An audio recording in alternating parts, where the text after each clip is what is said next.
అందరికీ వందనములు. ప్రియమైన దేవుని బిడ్డలారా, ఉదయ కాల సమయంలో పడకల మించలేడుందని ప్రభు యొక్క కృపావార్తను విన్నానండి.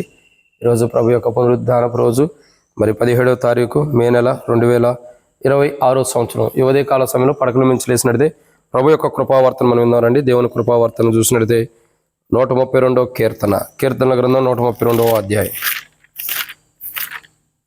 కీర్తనల గ్రంథం 132వ అధ్యాయము మనం చూసినట్టే 7వ వచనం. కీర్తనల గ్రంథం 132వ అధ్యాయం 7వ వచనం. ఆయన నివాస స్థలముకు పోదుము రండి, ఆయన పాదపీఠ మీదుట సాగిలపడదుము రండి. ఇక్కడ దేవుని వాక్యాన్ని చూసినట్లయితే ఈరోజు మనకి ఇవ్వబడిన కృపావార్త, ఆయన పాదపీఠం ఎదుట సాగిలపడదుము రండి. ఇక్కడ ఈ ఉదయకాల సమయంలో పలకల మీద నుంచి లేసినట్లయితే ప్రభు యొక్క కృపావార్తను ఏంటంటే మన జీవితంలో మనం గమనించాల్సిన కోణం ఏంటంటే ఆయన పాదపీఠం ఎదుట సాగిలపడదుము. సో ఆయన పాదపీఠము ఎదుట సాగిలపడదాం అంటే అర్థం ఏంటి? చాలా మందికి అవగాహన లేనటువంటి అనుభవాలు ఉంటాయి. ఆయన పాదపీఠం ఎదుట సాగిలపడటము అంటే అర్థం ఏంటంటే మొదటి మాట రండి. దేవుని వాక్యాన్ని చూసినట్టు కీర్తనల గ్రంథం 132వ అధ్యాయం 7వ వచనం ప్రకారం ఆయన పాదపీఠం ఎదుట సాగిలపడతాం అంటే మొదటిగా దేవుని మహిమ ఎదుట సాగిలపడతాం. ఈ వ్యాఖ్యానంలో తర్వాత ఆయా కోణాల అర్థాలు కూడా ఇలా ఉన్నాయి.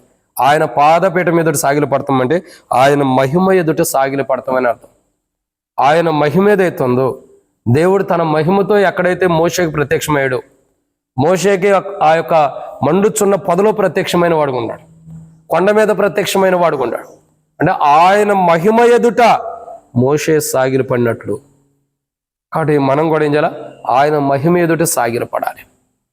ఆయన మహోన్నతమైన కార్యాలు ఎదుట, ఆయన మహిమ కలిగినటువంటి కార్యాలు ఎదుట మనం సాగిలపడాలి.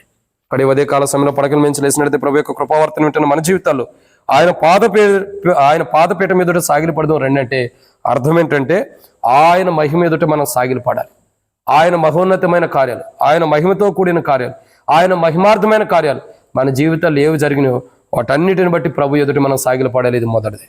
రెండవదిగా చూసినట్లయితే రండి, దేవుని వాక్యాన్ని చూసినట్లయితే కీర్తన గ్రంథం 132వ అధ్యాయం 7వ వచనంలోనే ఆయన పాదపీఠం ఎదుట సాగిలపడదాం రండి అంటే అర్థం ఏంటంటే దేవుని సర్వోన్నత స్థలము ఎదుట, దేవుని సర్వోన్నతమైన స్థలము ఎదుట. కానీ ఆయన పాదపీఠం ఎదుట సాగిలపడదాం అన్నదానికి రెండో అర్థం ఏంటంటే దేవుని యొక్క సర్వోన్నతమైన స్థలం ఎదుట. అంటే సర్వోన్నతుడైన దేవుడు ఎక్కడ ఉంటున్నాడు? ఆ సర్వోన్నతుడైన దేవుని స్థలం ఎదుట మనం సాగిలపడదాం రండి, సాగిలపడి దేవుణ్ణి ఆరాధిద్దాం రండి, సాగిలపడి దేవుణ్ణి గణపరుస్తాం రండి అని అర్థము. ఇది రెండో కోణం.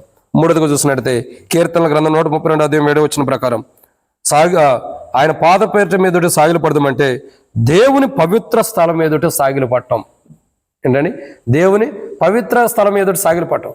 ఇక్కడ రండి, ఆయన పాదపీఠం మీద సాగిలపడదాం అంటే మొట్టమొదటిగా ఆయన మహిమ ఎదుట సాగిలపడతాం. రెండు, ఆ దేవుని సర్వోన్నతమైన స్థలం ఎదుట సాగిలపడతాం. మూడవగా చూసినట్లయితే ఆయన పవిత్ర స్థలం ఎదుట సాగిలపడడం, దేవుని యొక్క పవిత్రమైన స్థలం ఎదుట మనం సాగిలపడదాం రండి అని దేవుని వాక్యం ఉంటుంది. కానీ ఉదయకాల సమయంలో పడక మీద లేసినట్లయితే ప్రభు యొక్క కృపావర్తన మన జీవితాల్లో ఆయన పవిత్రమైన స్థలం ఎదుట మనం సాగిలపడాలి. అపవిత్రులమైన మనం, అయోగ్యులమైన మనం ఆయన తన కుమారుని యొక్క కలవరిశిలో రక్తం ద్వారా మనల్ని కడిగి పవిత్రపరిచాడు కాబట్టి ఆయన పరిశుద్ధ స్థలం ఎదుట మనం సాగిలపడదాం.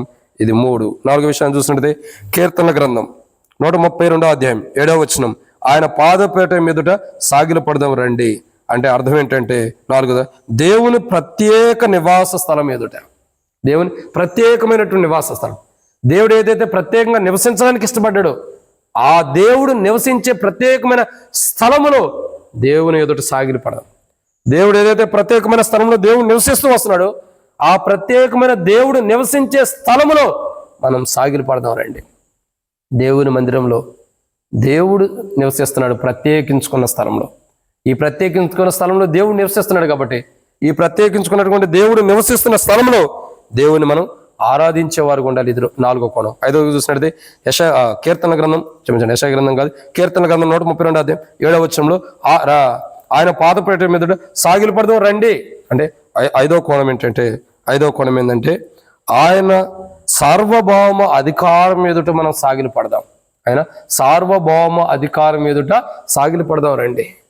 ఆయన సమస్తమైన అధికారం, సార్వభౌమ అధికారం అంటే సమస్తం అన్నిట్లలో కూడా ఆయన అధికారం కలిగిన వాడు, సమస్తం పైన అధికారం ఆధిపత్యం కలిగినటువంటి వాడు.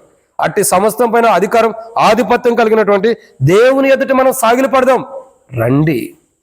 ప్రియులారా, ఆయన పాదపీఠం ఎదుటంటే ఆయన మహిమ ఎదుట, ఆయన పాదపీఠం అంటే ఎదుటంటే దేవుని యొక్క మహిమ ఎదుట, దేవుని సర్వోన్నత స్థలం ఎదుట, దేవుని యొక్క పరిశుద్ధ స్థలము, దేవుని యొక్క ప్రత్యేకమైన నివసించే స్థలం, ఇంకా సర్వభూమి మీద దేవుడు సర్వభూమి మీద అధికారిగా ఉన్నటువంటి, సర్వభూమి మీద అధికారం కలిగినటువంటి స్థలం, సర్వాధికారము కలిగినటువంటి దేవుని ఎదుట. ఒక మాట చెప్పండి, సర్వాధికారం కలిగిన దేవుని ఎదుట సాగిలి పడదాం. ఆయన పాదపీఠం ఎదుటంటే ఇటు గొప్ప 500 అనుభవాలు, ఆయన మహిమ, సర్వోన్నతమైన స్థలము, తర్వాత పవిత్రమైన స్థలము, ప్రత్యేక నివాస స్థలం, సర్వ అధికారం కలిగినటువంటి ప్రభు, అంత గొప్ప దేవుని ఎదుట సాగిలి పడదాం. రండి, మనం సాగిలిపడి ప్రభు చేసిన మేలుని బట్టి, ప్రభు మన జీవితంలో కనపరిచిన గొప్ప కార్యం బట్టి ఈరోజు ప్రభుని గణపరిచి ఆరాధించే వరకు ఉన్నట్లు ప్రభు మనకు సాయించను గాక.